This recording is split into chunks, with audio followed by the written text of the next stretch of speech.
Welcome into OutKick the show. I'm your fearless leader, Clay Travis. I hope all of you are having fantastic Wednesdays. It is draft eve. Wherever you may be across the country or around the world, we have got a lot to dive into today. Right off the top, news, OutKick has responses from every Sweet 16 coach in the NCAA women's tournament in the wake of Dawn Staley saying she thinks men should be able to play women's basketball if they believe they are women.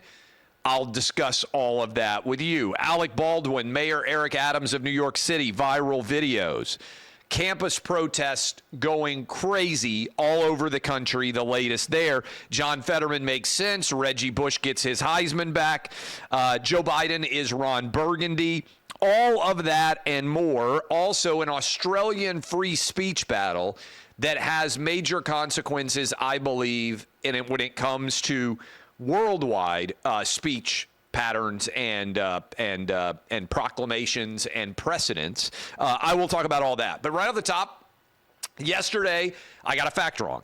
When I get facts wrong, and facts are different than opinions, one of the biggest issues that exists in media today is a failure to distinguish between fact and opinion. A fact is something that is demonstrably true or false. An opinion is something you believe, which should be ideally built on facts. Yesterday, I said that my favorite basketball player in the world, LeBron James, that he had not won a series since they won the NBA Finals in the bubble in 2020. That was wrong. I got it wrong. We should have caught it at OutKick. We didn't. I did a quick research. I saw that the Lakers were the 7 seed. I knew that they got swept last year by the Nuggets. I thought it happened in the first round.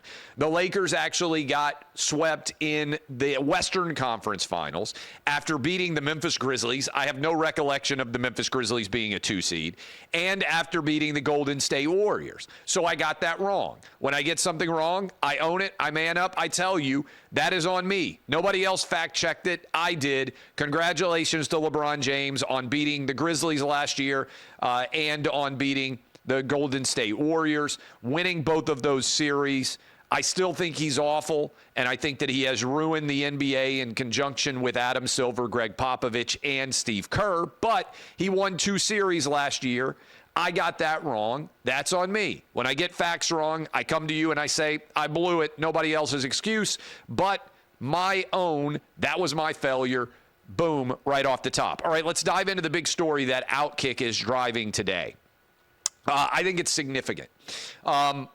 You'll recall that Dan Zakrzewski, one of the writers at OutKick, in the day before Iowa played South Carolina, asked Dawn Staley and Lisa Bluter whether or not they believe that women should be able to compete against men men should be able to identify as women and compete as women in women's college basketball.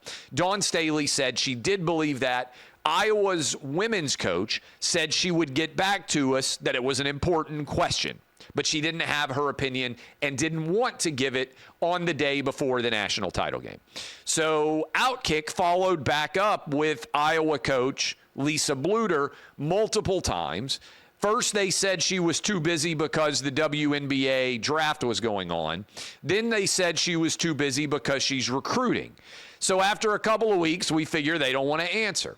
And so we said, and I think this is the right call, hey, how about we go out to every women's Sweet 16 coach, every program that made the Sweet 16 in women's college basketball, and we will ask them from OutKick, every women's coach, do you believe that men should be able to identify as women and compete in women's college basketball? Dawn Staley said yes. The other 15 women's college basketball coaches did not provide an answer. They all refused to comment on the question, do you believe that men should be able to identify as women and play women's college basketball? What an unprecedented degree of cowardice. And I want to take a moment here to hit on a couple of things. One, how about Riley Gaines? I admire many things about many people. The thing that I admire the most is fearlessness. When you believe that you are right and you are willing to own that argument, even though you know that there are going to be a lot of slings and arrows coming your way.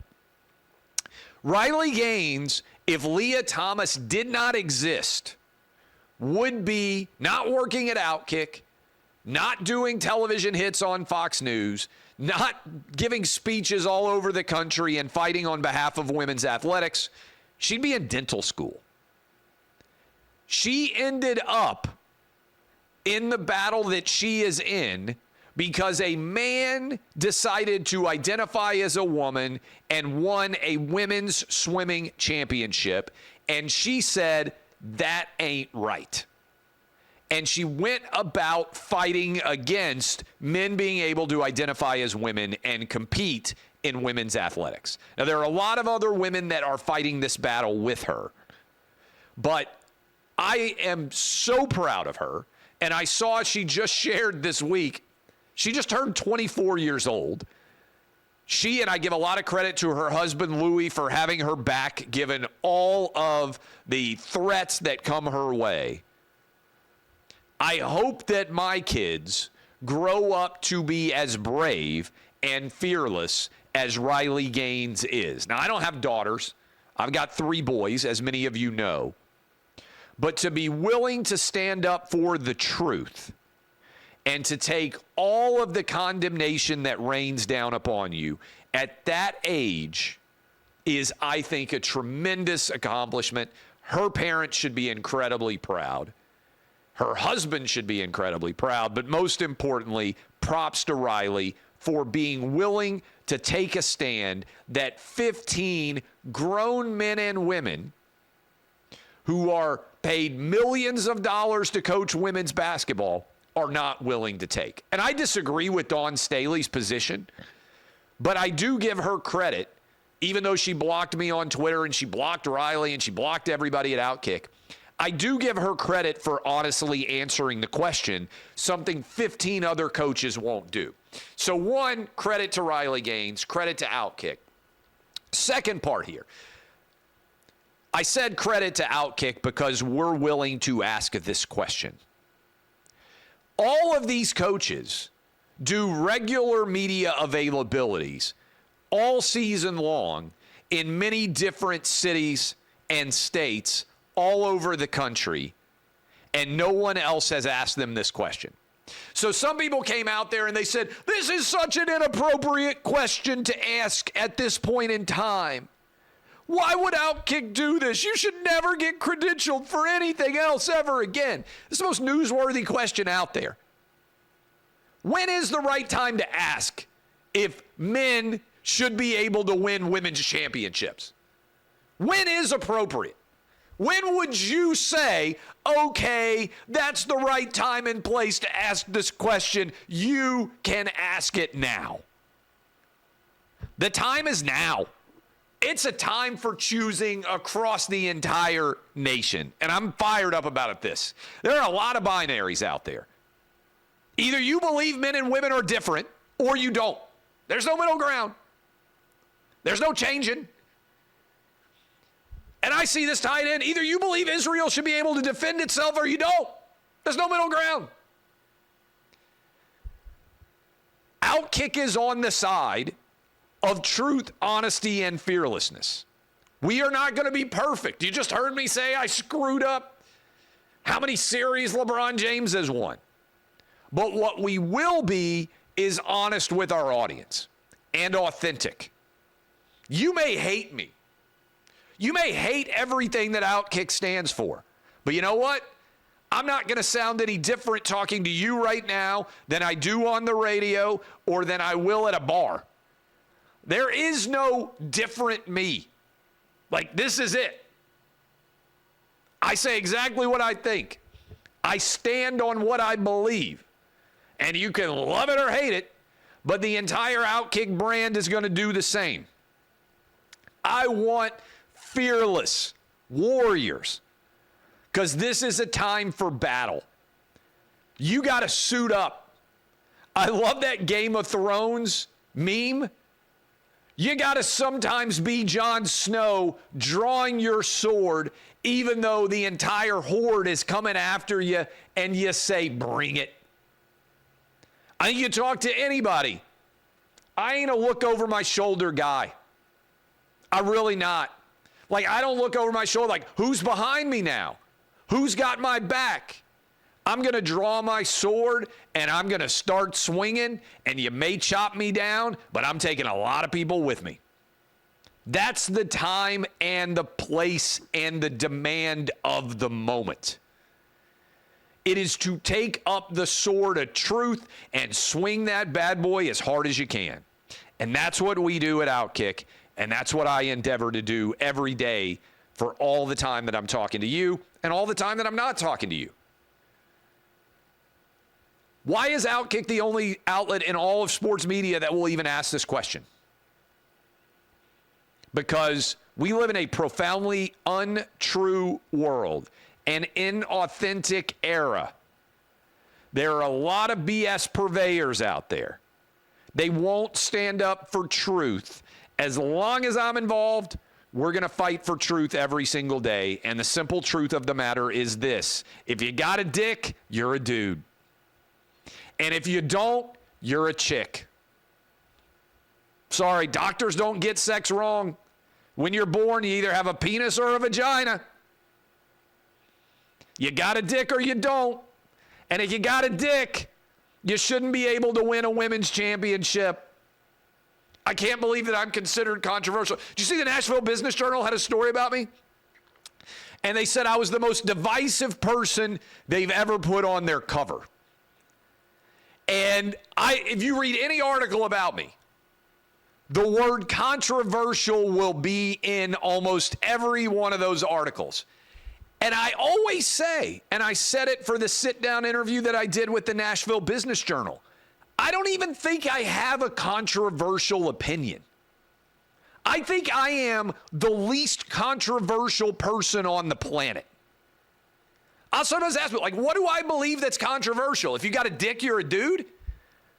How is that controversial? Women's sports should be made up of women. Men's sports should be made up of men. If terrorists attack you, you should be able to kick their ass. Everything that I'm going to talk about today, I don't even think is remotely controversial. I think 75 or 80% of people out there with a functional brain are going to listen. They're going to be like, yeah, he's right. To me, and I'm not even opposed to controversy, to me, a controversial opinion is one that only 20% of people would agree with. And I'm not saying you can't have lots of controversial opinions. I don't even think I have a controversial opinion. I think all my opinions are shared by massive majorities of Americans. I'm trying to sit here with you right now and think, what is my super controversial opinion? I don't even know. I'm open to it. It's not that I'm opposed to having an opinion that only 20% of people have. I just don't even know what that is. So props to OutKick for how we're covering this story. Should be everywhere. Should be talked about widely. And it's why we are continuing to grab market share, because we speak truth in a time of falsehood. All right, couple different things that I want to hit. Let's see. Reggie Bush got his Heisman back. I've been arguing for this for the years. I worked with Reggie at the Big Noon Kickoff Show. You guys know I love college football. I think the first time I went on with Reggie several years ago, I said, good to talk with you, Reggie. I think he had a question for me. It's time for you to have your Heisman Trophy back. I give credit for finally this being the resolution. It was ridiculous that they ever took it away. I don't believe that it ever should have been a situation where the Heisman Trust refused to acknowledge him. Matt Leinert's been outspoken on this. Joel Klatt's been outspoken on this. Rob Stone, Urban Meyer, everybody on the Fox pregame show. Lots of people out there, Johnny Manziel.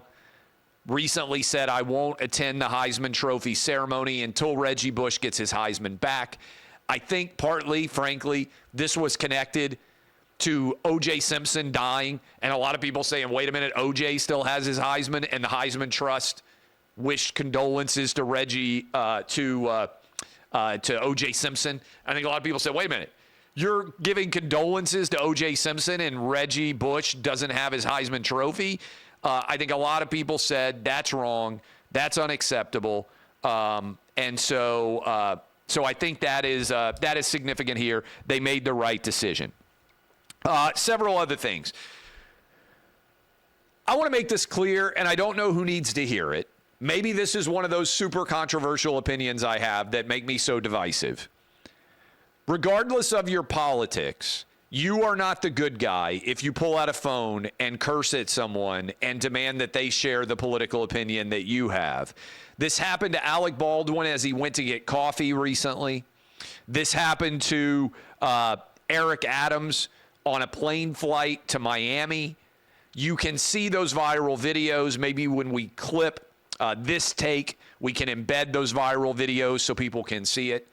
We have to stop normalizing pulling your phone out and recording strangers while you berate them with your own political opinions and either demand that they repeat for you your political opinions or criticize them for theirs. I am a First Amendment absolutist. I am banned by CNN for saying I only believe in the First Amendment and boobs. Maybe that's controversial, although I think boobs are pretty popular, and I tend to think that the First Amendment's pretty popular. Sydney Sweeney, by the way, credit, really funny. Over the weekend, published a photo of herself that wearing a sweatshirt that says "Sorry for having great tits." Really funny.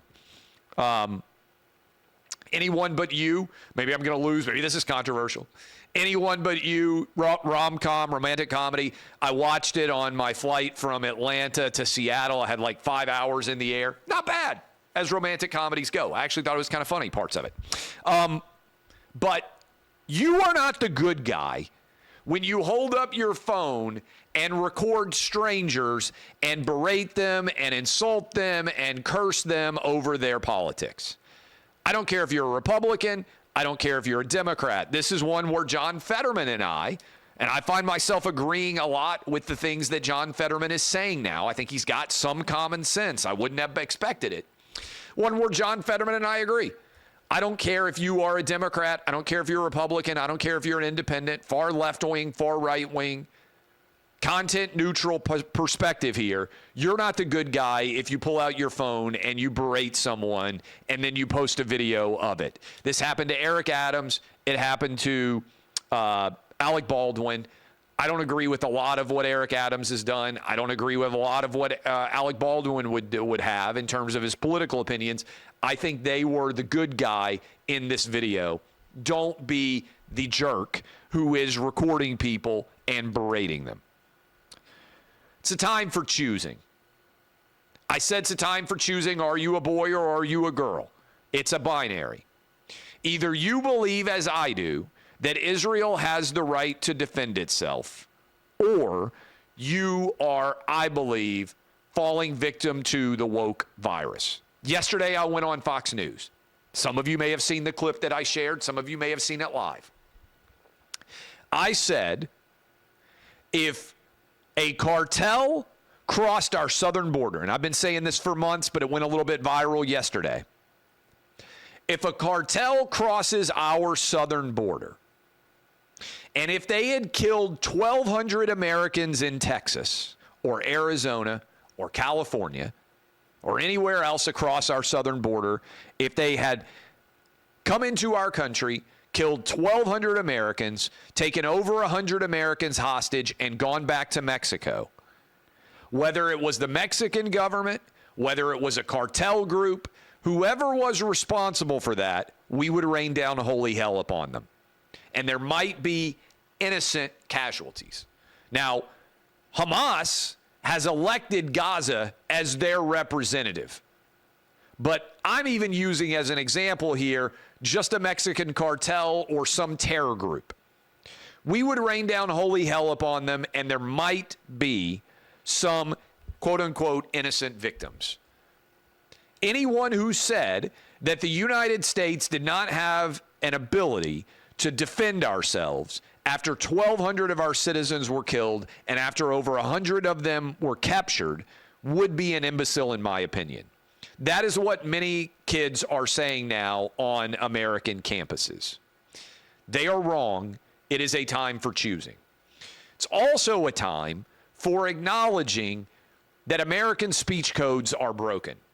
If there were people on a college campus with tents taking over quads, chanting attacks on black people, every one of those kids would be immediately arrested and they would all be expelled instantaneously.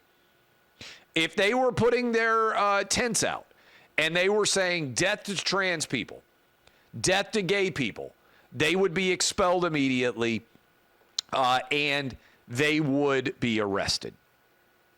The faculty at those schools would never line up in support of anybody chanting death to gay people or death to black people or death to Hispanic people, whatever the group might be.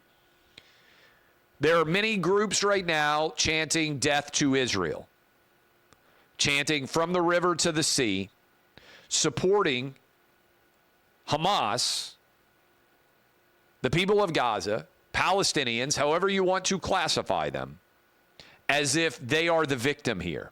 And the reason why they're doing it is in this broken identity politics mindset, which I've written a lot about in this book and my last book. I saw this all coming through the prism of sports.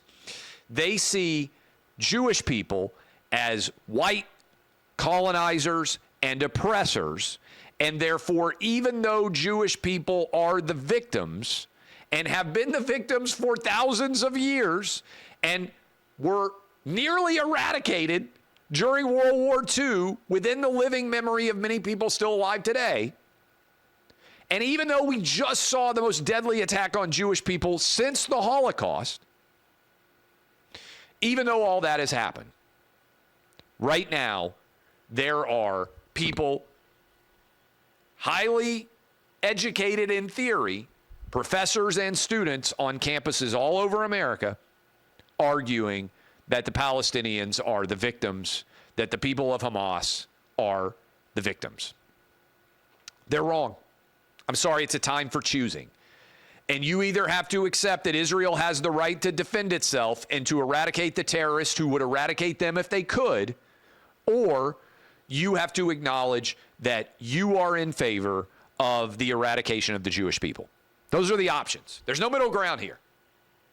Israel was attacked. Israel has the right to defend itself, just as the United States did after 9/11, just as the United States did after Pearl Harbor.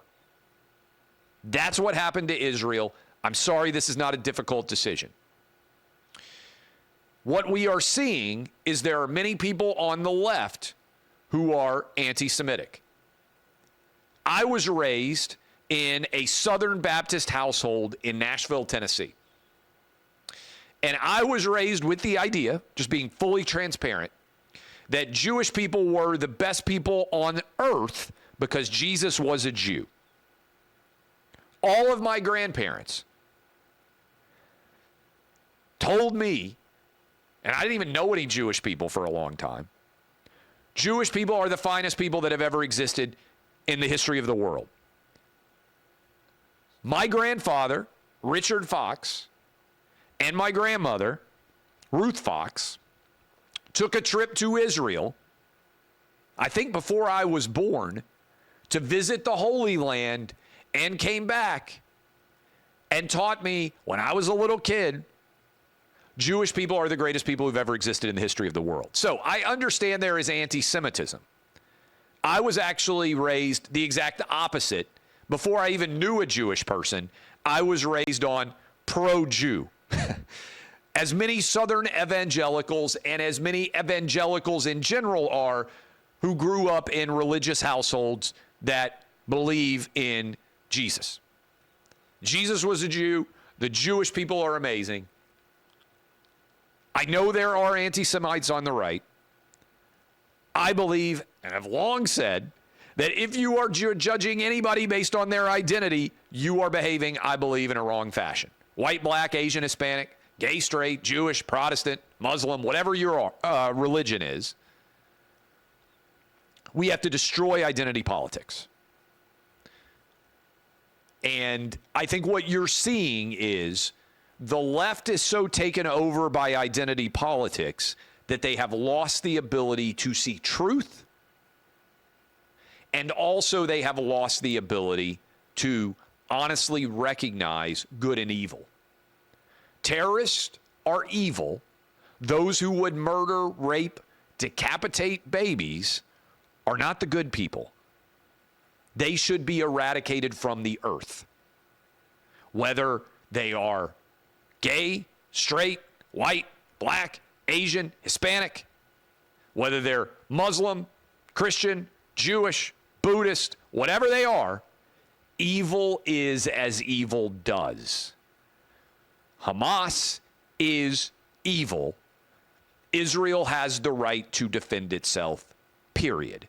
Anyone protesting otherwise, I believe, has lost the ability to see truth from fiction and good from evil, which is a major issue. Australia. I give credit to Elon Musk because he didn't need to go and become a patron saint for all who believe in the marketplace of ideas and the First Amendment. This story is not getting as much attention as I believe it should. I came back from Australia, in January over Christmas and New Year's. I was there. The degree to which Australia has been taken over by the woke virus, scary, honestly. They have a national sorry day. Before they gave the New Year's fireworks in Sydney, they apologized to the indigenous people of Australia. This place has lost its mind in many ways. But there have been a couple of awful attacks in Australia. One in a shopping mall right not far in Sydney from Bondi Beach. We drove right past the shopping mall. I specifically remember it because it's a Westfield shopping mall, and there's a Westfield shopping place in L.A. that I stayed by and went and ate and spent a lot of time going to eat dinner and go to movies and whatnot with all the time I spent in L.A. when I was with Fox Sports traveling all the time. And I saw this, and I said, oh, that's interesting. They have their own Westfield shopping plaza. I believe the number is 9 people were stabbed to death in that mall. Shortly thereafter, a priest, I believe it was a priest. If I got this wrong, I apologize. There was a priest, I believe, up at the front at the pulpit, and an individual walked in and stabbed the priest to death. Double violent knife attacks in short order in Australia. The video was later shared of that crime. And Australia, the government came out and said, we cannot allow this video to be shared. Should not be available anywhere on the internet. Elon Musk said, okay, we will restrict the distribution of this video in Australia, but they are now in a battle because Australia says that's not good enough. People can change their VPNs. They can see it in other parts of the world, and that should not be allowed. And Elon Musk, to his credit, is saying no one country should be able to dictate what the rest of the world is allowed to see on the internet. And you know what? He's right. As a matter of principle, the United States or Costa Rica or Brazil or Australia or Lithuania, insert your country here, should not be able to dictate what the rest of the world sees. If you want to institute laws in your country that restrict something, I would disagree with that, but that is what national sovereignty means. But you should not be able to have Australia say the rest of the world shouldn't be able to see this video. I agree with Elon. I think this is an important battle. I give him credit for the battle that he's fighting. Finally, there's a new poll that is out from Bloomberg and Morning Consult. It is a monthly poll, and it is of the battleground states. Trump, I'm reading the poll right now. This came out this morning. Trump is up 10 points in North Carolina, 51-41. Trump is up 4 in Wisconsin. Trump is up 8 in Nevada. Trump is up 7 in Arizona. Trump is up 6 in Georgia. Trump is up 1 in Pennsylvania. And Trump, according to this, down 2 in Michigan.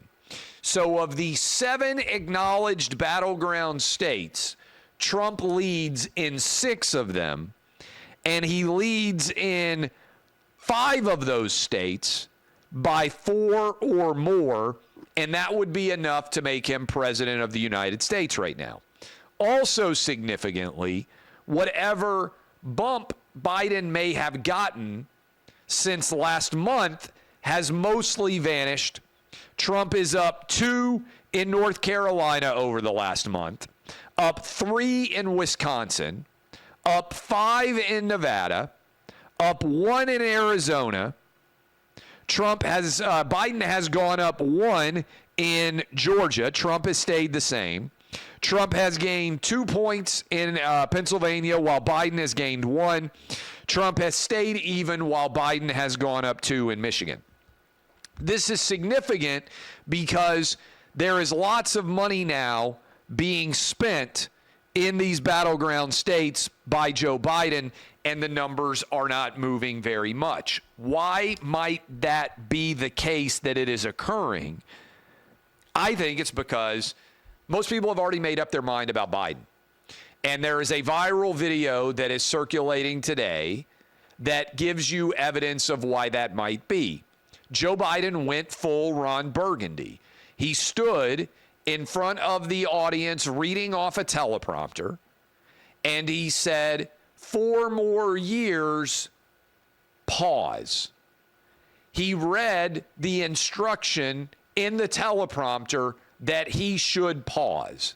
Right after saying what is a very universal and long used chant for anyone running for re-election, 4 more years, we know it well.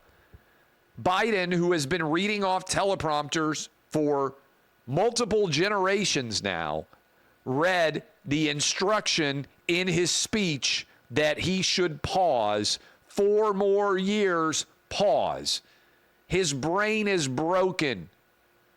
Whoever is putting whatever they are in the teleprompter, it makes me wonder, what would he not read? How lost is he that he saw that and he actually read the pause? Remember, this has happened before when Go Get 'Em was in the speech. Do you remember that? I think it was a State of the Union speech. He finished, and it was clear that he had finished, and then he read, "Go get him." And I think that was an instruction to the staff to go get him, and they accidentally left it in. Joe Biden is Ron Burgundy. He cannot win re-election. I do not believe that he will, as we are sitting here 6 months out. But the gambling markets say this is basically a dead heat. It is going to be a close race. Make sure that all of you vote and have your voices heard. All right. Love all of you. DBAP unless you need to SBAP. I am Clay Travis. It's a time for choosing. There's men, there's women. There's right and wrong. There's terrorists and those who would combat them. Make your choice. Take up your sword. Be fearless and authentic. That's what I try to do every day. I'll tell you exactly what I think, even if it happens to be controversial. Not always going to be perfect. Sometimes I'll forget how many series LeBron has won. But I will always try to be 100% honest with all of you. DBAP unless you need to SBAP. I'm Clay Travis. This has been OutKick, the show.